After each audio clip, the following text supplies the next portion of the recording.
Hi friends, మా mummy అయితే చూడండి బనానా చిప్స్ అయితే చేస్తుంది.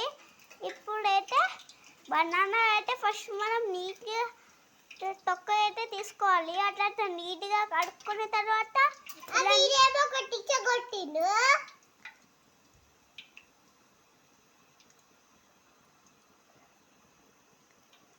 ఫ్రెండ్స్ చూడండి, ఇదైతే బనానా చిప్స్.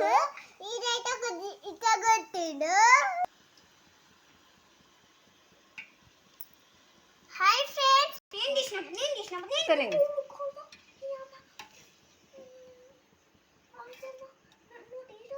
బనానా చిప్స్ తీసుకొని